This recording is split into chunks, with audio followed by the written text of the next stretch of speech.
उत्तराखंड में सड़क कनेक्टिविटी को मजबूत करने के लिए प्रस्तावित राष्ट्रीय राजमार्ग परियोजनाओं की पैरवी को लेकर मुख्यमंत्री पुष्कर सिंह धामी जल्द ही केंद्रीय सड़क परिवहन मंत्री नितिन गडकरी से मुलाकात करेंगे। गडकरी के साथ प्रस्तावित बैठक की तैयारियों को लेकर शनिवार को मुख्यमंत्री आवास में मुख्यमंत्री और केंद्रीय राज्य मंत्री अजय टम्टा के बीच डिटेल बातचीत हुई है। मुख्यमंत्री ने बताया कि केंद्रीय सड़क परिवहन एवं राजमार्ग मंत्री नितिन गडकरी से प्रस्तावित बैठक में ऋषिकेश बाईपास, अल्मोड़ा दनिया पनार घाट मार्ग, जोलीकोट खैरना गैरसैंण कर्णप्रयाग मार्ग और अल्मोड़ा बागेश्वर कांडा ओड़ियारी बैंड मार्ग के निर्माण से संबंधित प्रस्तावों के साथ ही राष्ट्रीय राजमार्ग से संबंधित राज्य के अनेक महत्वपूर्ण मामलों को प्रमुखता से रखा जाएगा।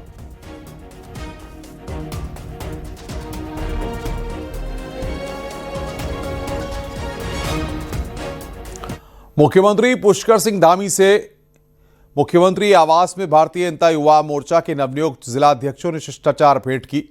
मुख्यमंत्री ने सभी पदाधिकारियों को शुभकामनाएं देते हुए कहा कि युवा मोर्चा भाजपा की वैचारिक रीढ़ है और संगठन को जमीनी स्तर पर मजबूत करने में युवाओं की अहम भूमिका है। उन्होंने नवनियुक्त जिलाध्यक्षों से केंद्र और राज्य सरकार की जनकल्याणकारी योजनाओं को विशेषकर युवाओं तक पहुंचाने, संगठनात्मक अनुशासन के साथ जनहित में कार्य करने और संगठन और समाज के बीच सेतु बनने का आह्वान किया। इस अवसर पर युवा मोर्चा के प्रदेश पदाधिकारी और सभी नवनियुक्त जिलाध्यक्ष उपस्थित रहे।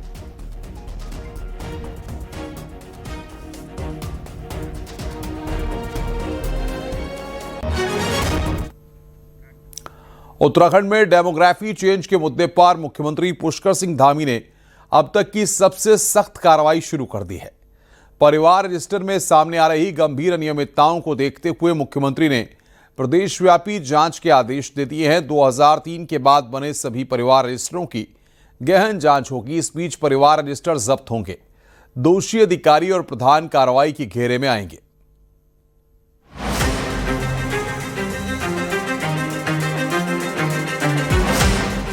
उत्तराखंड में डेमोग्राफिक चेंज एक बड़ा मुद्दा रहा है। धामी सरकार इस पर लंबे समय से मुकर रही है। डेमोग्राफी चेंज की जांच में सामने आया कि कई गांव जो पहले हिंदू बाहुल्य थे अब मुस्लिम बाहुल्य हो चुके हैं। जांच में यह भी पता चला कि परिवार रजिस्टर के जरिए बड़े पैमाने पर अवैध नाम दर्ज कराए गए। अकेले अप्रैल से दिसंबर के बीच सिर्फ 9 महीनों में करीब 2.5 लाख नए परिवार जोड़े गए। सीएम धामी ने सवाल उठाया कि ये परिवार कैसे और किन दस्तावेजों के आधार पर जुड़े। शनिवार को भी हाई लेवल बैठक में मुख्यमंत्री ने 2003 के बाद बने सभी परिवार रजिस्टरों की गहन जांच के आदेश दिए हैं। जांच पूरे होने तक सभी रजिस्टर जिलाधिकारियों की कस्टडी में रहेंगे और साथ ही सरकार अब परिवार रजिस्टर की नियमावली में भी संशोधन करने जा रही है। देखिए, परिवार रजिस्टर में भी चूंकि काफी अनियमितताएं आई हैं, कुछ इसमें प्रावधान पहले से हैं, हम उन प्रावधानों को परिवर्तित करके जो उत्तराखंड के लोग हैं जिससे डेमोग्राफी खराब न हो, उसके लिए हम अगली कैबिनेट में इस पर निर्णय करने वाले हैं। इस प्रकार की अनियमितताओं की शिकायत आई है, हम उसका सघन अभियान चलाकर जो भी गड़बड़ियां हुई हैं उसको ठीक करेंगे और तब तक सभी जिलाधिकारी उसको अपनी मॉनिटरिंग में लेंगे, अपने कब्जे में लेकर उस पर जो है उसको देखेंगे। सर, क्या लग रहा है परिवार रजिस्टर से जुड़े सबसे ज्यादा आवेदन मैदानी और सीमावर्ती जिलों देहरादून, हरिद्वार, उधम सिंह नगर, नैनीताल, टिहरी की मुनी की रेती और पौड़ी के यूपी से लगे कोटद्वार जैसे इलाकों से आए, जो अवैध रूप से घुसपैठ की ओर साफ इशारा कर रहा है। मुख्यमंत्री पुष्कर सिंह धामी ने कहा कि हम अपनी भावी पीढ़ी को सुरक्षित उत्तराखंड देना चाहते हैं, इसीलिए देवभूमि के देवत्व को बनाए रखने के लिए हम कोई खतरा मोल नहीं ले सकते। बड़ी पैमाने पर जो डेमोग्राफी में परिवर्तन पाया गया है, एक अंतर पाया गया है जो राज्य के लिए बहुत ठीक नहीं है, यहाँ के देवत्व के लिए भी ठीक नहीं है। और पहले के समय में ऐसी जगह पर लोगों को बसा दिया गया है जहाँ पर कोई भी उनका नामो निशान नहीं था, ऐसे स्थानों पर भी बसा दिया गया है। हम किसी भी कीमत पर अपनी आने वाली भावी पीढ़ी को असुरक्षित उत्तराखंड नहीं देना चाहते हैं, उनके लिए सुरक्षित उत्तराखंड देना चाहते हैं, उनके भविष्य को हम सुरक्षित रखना चाहते हैं, उनका भविष्य सुनहरा रखना चाहते हैं, इसलिए हम कोई खतरा मोल नहीं ले सकते। परिवार रजिस्टर में गड़बड़ियों पर प्रदेश व्यापी ये कार्रवाई सिर्फ प्रशासनिक सुधार नहीं बल्कि इसे डेमोग्राफी चेंज के मुद्दे पर धामी सरकार के निर्णायक और कड़े संदेश के रूप में देखा जा रहा है। जांच के बाद दोषी पाए जाने पर कई अधिकारियों पर भी गाज गिरना तय माना जा रहा है। देहरादून से न्यूज़ 18 के लिए सुनील नौप्रभात की रिपोर्ट।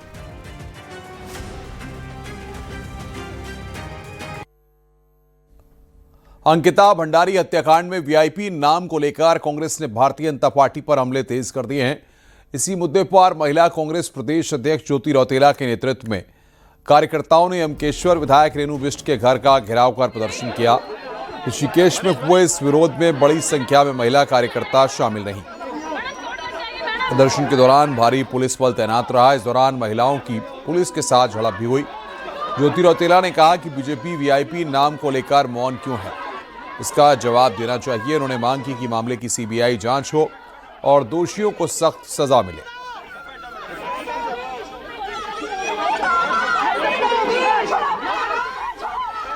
लगातार इस प्रदेश की बेटी की हत्या में भाजपा के राष्ट्रीय महामंत्री और उत्तराखंड प्रभारी दुष्यंत गौतम का नाम आ रहा है और पूरी कांग्रेस पार्टी और पूरा प्रदेश इस वक्त एक साथ होके ये मांग कर रहा है कि केस को रीओपन किया जाए, सीबीआई जांच की मांग को मारा जाए। आज रेणु बिष्ट के घर का घेराव कर रहे हैं।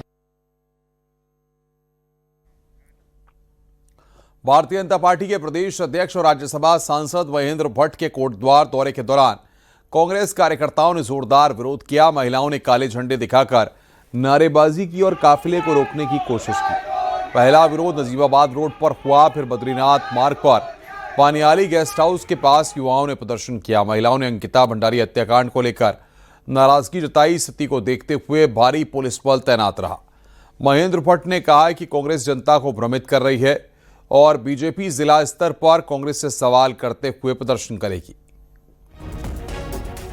उसके बाद हमने जब उनकी गाड़ियों पे ऐसे हमने उनको हाथ दिखाया, हमने बोला कि भाई गाड़ियां रोको, हमने काले झंडे दिखाया उनको, तो उसके बाद वो हम पे हाथ उठाने के लिए तैयार हो गए।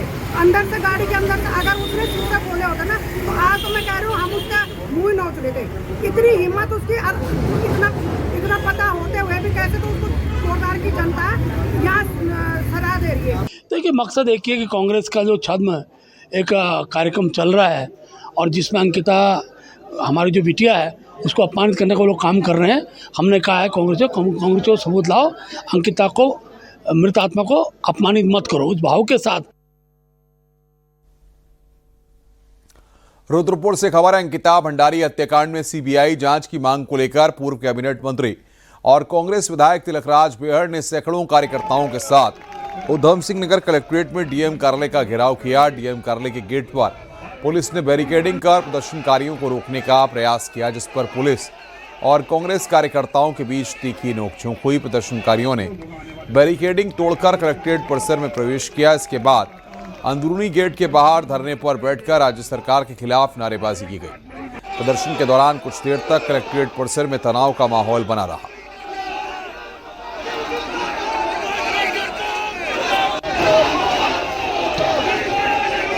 अंकिता भंडारी हत्याकांड पर कांग्रेस के हमले का जवाब देने के लिए भारतीय जनता पार्टी अब फ्रंट फुट पर आने की तैयारी में है। पार्टी महिला मोर्चा और युवा विंग को आगे कर प्रदेश भर में अभियान चलाएगी। रविवार से शुरू होने वाले इस कार्यक्रम में कांग्रेस के हमलों का जवाब दिया जाएगा। बीजेपी ने इसके लिए स्लोगन भी तैयार कर लिए हैं। प्रदेश अध्यक्ष का कहना है कि अंकिता देश की बेटी थी और उसकी मौत पर राजनीति हो रही है। अभियान के तहत सरकार द्वारा अब तक किए गए कार्यों की जानकारी जनता को दी जाएगी और कांग्रेस के खिलाफ माहौल बनाया जाएगा। और हमने पूरे प्रदेश के अंदर कार्यक्रम लिया है, कांग्रेसियों सबूत लाओ, दिवंगत बिटिया को मत सताओ।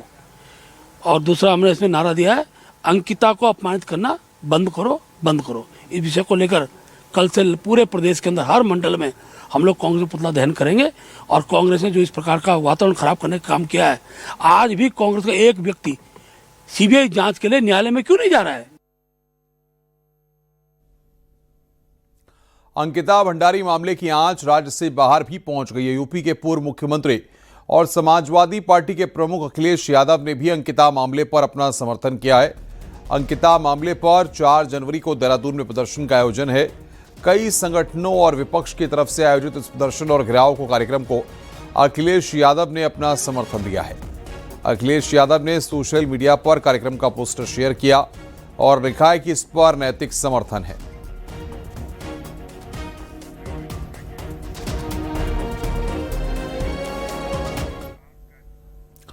अंकिता भंडारी हत्याकांड को लेकर एक बार फिर सियासत गर्मा गई है। विपक्ष वीआईपी के नाम के खुलासे और सीबीआई जांच की मांग कर रहा है, लेकिन कानूनी जानकारों का कहना है कि सीबीआई जांच हो तो सकती है, लेकिन उसमें भी पेंच है।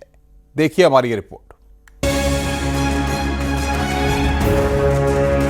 अंकिता भंडारी हत्याकांड में एक बार फिर राजनीति तेज हो रही है। विपक्ष और कई एक्टिविस्ट का कहना है कि मामले को सीबीआई को सौंपा जाए, लेकिन शुरू से मामले की जांच कर रही एसआईटी का कहना है कि दोषियों को सजा हो चुकी है, लिहाजा अब तूल देना ठीक नहीं। तो उस कन्वर्जेशन के पूरे उसकी रेलिवेंसी आप या तो रेलिवेंट मानेंगे या इररिलेवेंट मानेंगे। तो ये तथ्य जहां पर तीन जो हमारी ऑल इंडिया की एक जुडिशियल स्ट्रक्चर है, टॉप लेवल तक जब इस बात को एडमिट या सबमिशन हो चुका है कि मर्डर एक प्रॉपर मोटिव के साथ इस्टेब्लिश हो गया, उसमें दो लोगों के कन्वर्जेशन में ये लाइन लाना कि वो कूद गई, तो इससे अब मैं इसमें बहुत टिप्पणी नहीं करूंगा।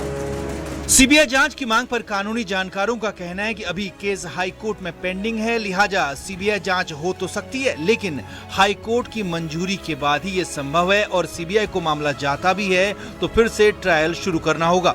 अगर कुछ है तो पुराना आईओ इसमें हाई कोर्ट से परमिशन ले 73(8) में फर्दर इन्वेस्टिगेशन की परमिशन ले, तब वो इन्वेस्टिगेशन कर सकता है। और जब नए आईओ उस आईओ को परमिशन मिल जाए तब शासन सीबीआई के लिए सकता, फर्दर इन्वेस्टिगेशन सीबीआई करे। Not so easy, it is very tough. High court को पहले कन्विंस करना पड़ेगा फर्दर इन्वेस्टिगेशन क्यों की जाए। अंकिता भंडारी मामले पर पूरे प्रदेश में उबाल है। कांग्रेस के साथ साथ कई एक्टिविस्ट का यहां तक कहना है कि जो पहले जांच हुई वो जांच तक ठीक नहीं थी, लेकिन अब सीबीआई जांच में दिख रहे पेंच इस मामले को और आगे उलझा सकते हैं। देहरादून से न्यूज 18 के लिए सत्येंद्र बर्तवाल की रिपोर्ट। देहरादून से लेकर बिहार तक भारतीय जनता पार्टी के लिए मुश्किलें बढ़ गई हैं। उत्तराखंड की मंत्री रेखा आर्य के पति के विवादित बयान ने सियासी तूफान खड़ा कर दिया है। बिहार में इस बयान को लेकर सहरसा से विधायक ने बड़ा ऐलान किया है। बिहार के सहरसा से विधायक आईपी गुप्ता ने इस विवाद को लेकर कहा है कि जो भी इस विवादित बोल वाले नेता को पकड़कर लाएगा उसे 10 लाख रुपए का इनाम दिया जाएगा। आईपी गुप्ता न सिर्फ विधायक हैं बल्कि इंडियन इंक्लूसिव पार्टी के प्रमुख भी हैं। उन्होंने इस बयान को महिलाओं का अपमान बताते हुए सख्त कार्रवाई की मांग की है।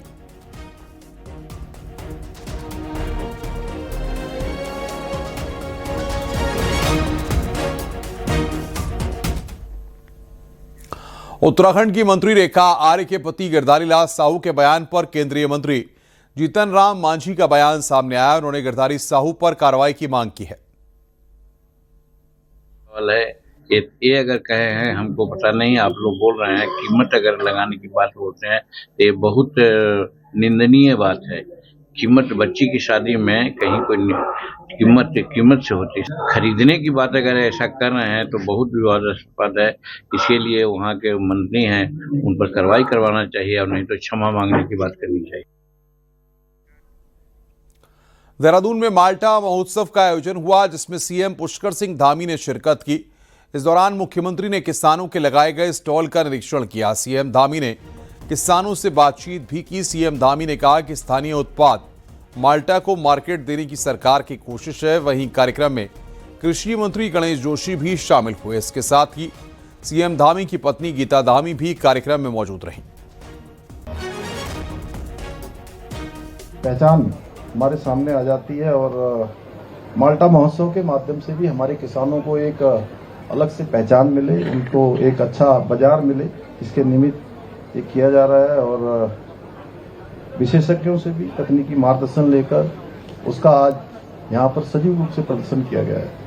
बहुत सारे हमारे माल्टा के द्वारा जो उत्पाद बनाए जा रहे हैं उनको भी आज बहुत बड़ी पहचान पूरी देश के अंदर, दुनिया के अंदर मिल रही है। और उत्तराखंड का जिस प्रकार का हमारा भौगोलिक परिवेश है, यहाँ का जिस प्रकार की जलवायु है और ऊंचे ऊंचे हिमालय के अंदर, इसके लिए हमारे यहाँ पर बहुत संभावनाएं हैं कि हम इस क्षेत्र में आगे कर सकते हैं। और इसमें इसको ये माल्टा हमारे लिए, राज्य की आर्थिकी के लिए भी, राज्य की समृद्धि के लिए। नैनीताल जिले के एक गांव के रहने वाले लोगों ने शराब को लेकर बड़ा फैसला लिया है। इस गांव में आज से शराब पीना या पिलाना पूरी तरह प्रतिबंधित कर दिया गया है, जिसकी मॉनिटरिंग की भी बाकायदा व्यवस्था की गई है। देखिए रिपोर्ट। प्रशासन को जागना होगा, प्रशासन को जागना होगा। नैनीताल जिले के बिंदुखत्ता शीशम भुजिया गांव के ये लोग गांव में शराब चलन से परेशान हैं। इसमें कोई गलत नहीं है, हम अच्छा ही कर रहे हैं, हम खाने के लिए मान्य कर रहे हैं। कई कोशिशों के बाद भी गांव में शराब रोकना असंभव सा हो चला है, लिहाजा ग्रामीण मिलकर शराब के बहिष्कार का फैसला कर लिया है, वो भी गांव की खुली बैठक कर। हमने गांव में एक सार्वजनिक मीटिंग रखी हुई थी, जिसमें महिलाओं का जो है बहुत बड़ा सहयोग है। उन्होंने हमको जो है काफ़ी प्रोत्साहित किया कि गांव में इस टाइप का ये हो रहा करके, तो हम युवा जो है आगे आए हैं। तो महिलाओं का इसमें जो है मेन जो है वो है सपोर्ट है। तो रोक लगाने का लिए कि जब गांव में शादी होती है, बर्थडे पार्टी होती है, छोटी मोटी पूजा होती है, तो वहाँ पर शराब बहुत जरूरी होता है। बिना शराब का बोलते कि हम आएंगे नहीं। तो हमने एक मुहिम छोड़ी कि भैया हम शराब बिल्कुल बंद करेंगे। जरिया हमारा ये था कि सबसे पहले जो शादी होती है वहाँ पर शराब पड़ती है, उसको हम बंद करेंगे। अगर लोग नहीं मानेंगे तो हमने उस पर एक जुर्माना भी रखा, 11 जुर्माना करेंगे। शीशम भुजिया गांव में शादी हो या बारात या फिर बर्थडे और नामकरण पार्टी, किसी भी मौके पर शराब नहीं परोसी जाएगी। सुख में कोई नहीं आएगा तो ध्यान रखो। जो ऐसा करेगा उनका सामाजिक बहिष्कार होगा। साथ ही शराब विरोधी कमेटी भी जुर्माना लगाएगी। ग्रामीणों के द्वारा लिए गए इस सामूहिक फैसले से गांव की महिलाएं और बेटियां बेहद खुश हैं। इसमें कोई गलत नहीं है, हम अच्छा ही कर रहे हैं, हम खाने के लिए मान्य कर रहे हैं। जो यहाँ पर गरीब परिवार हैं, अभी उन लोगों ने मतलब जो छोटे बच्चे हैं ना, उन लोगों ने भी ये चीज़ें मतलब शुरू कर दी हैं। हमारे जो छोटे बच्चे हैं उन लोगों ने भी एक दूसरे को देख देख के, तो हम यही चाहते हैं कि ये चीज़ें मतलब पूर्ण रूप से तो बंद हो जाएं। लेकिन अगर ऐसा हो गया तो ठीक है, वो हो नहीं सकता लेकिन पूर्ण रूप से। लेकिन जब हमारे गांव में हमारे बड़े भाई लोगों ने ये कर रखा है, तो हम लोग सब लोग सपोर्ट में हैं। जब किसी घर में कोई भी ऐसे ड्रिंक करके आता है, तो फिर जब लड़ाई झगड़ा या हिंसा होती है, तो उससे उसका काफ़ी ज़्यादा प्रभाव बच्चों पे भी पड़ता है, जिससे अगर वो पढ़ने वाले बच्चे हैं तो उनकी पढ़ाई पे भी इसका इफेक्ट पड़ता है, जिससे कि वो इस तरह की टेंशन में ही रहते हैं कि आगे क्या होगा, कैसे होगा। फिर इस बारे में उस पीने वाले इंसान को ये सोचना चाहिए कि पहले उनके लिए उनका घर है, फिर बाकी चीजें। दरअसल ग्रामीणों ने गांव में शराब का चलन रोकने के लिए कई प्रयास किए।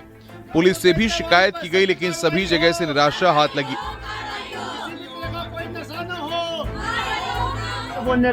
ऐसे में ग्रामीणों ने अपनी ही नीति बनाकर शराब का नशा रोकने का फैसला ले लिया। जुर्माना नहीं देगा तो उसको गांव में सुख में कोई नहीं आएगा तो ध्यान रखो। हल्द्वानी से न्यूज़ 18 के लिए शैलेंद्र नेगी की रिपोर्ट।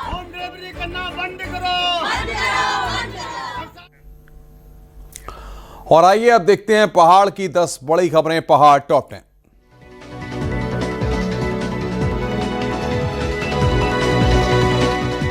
काशीपुर से आ रही कार ने रामनगर में 3 लोगों को टक्कर मार दी, जिसमें ड्राइवर समेत 4 लोग घायल हो गए। नैनीताल के उखलकांडा में अंकिता केस में सीबीआई जांच की मांग पर महिलाओं ने नारेबाजी की।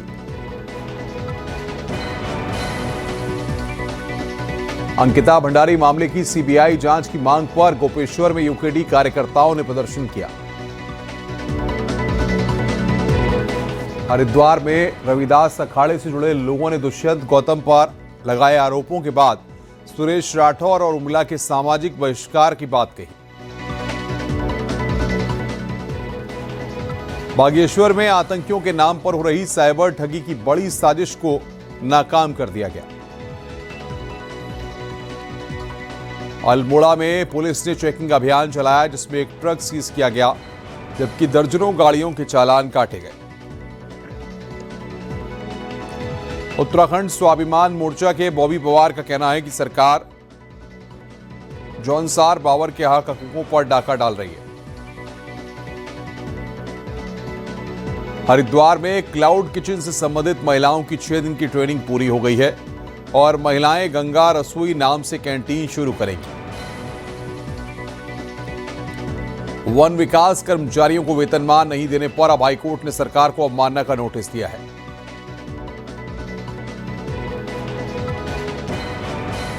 जोशीमठ के औली में सफाई अभियान चलाकर 7 कुंटल कूड़ा इकट्ठा किया गया। न्यू ईयर के जश्न पर बड़ी संख्या में पर्यटक पहुंचे हुए थे।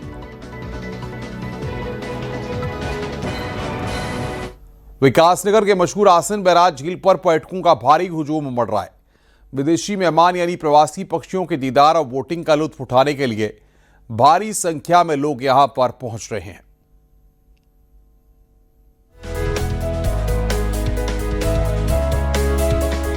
देहरादून का आसन वेटलैंड कंजर्वेशन रिजर्व सैलानियों से गुलजार है।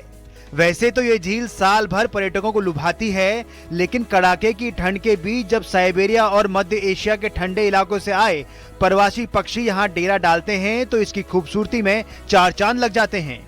वहीं इन दिनों बच्चों के स्कूल में सर्दियों की छुट्टियां हैं, तो इन विदेशी परिंदों के दीदार के लिए स्थानीय लोगों के साथ पड़ोसी राज्य हिमाचल, हरियाणा और दिल्ली से भी सैकड़ों की तादाद में पर्यटक यहां पहुंच रहे हैं।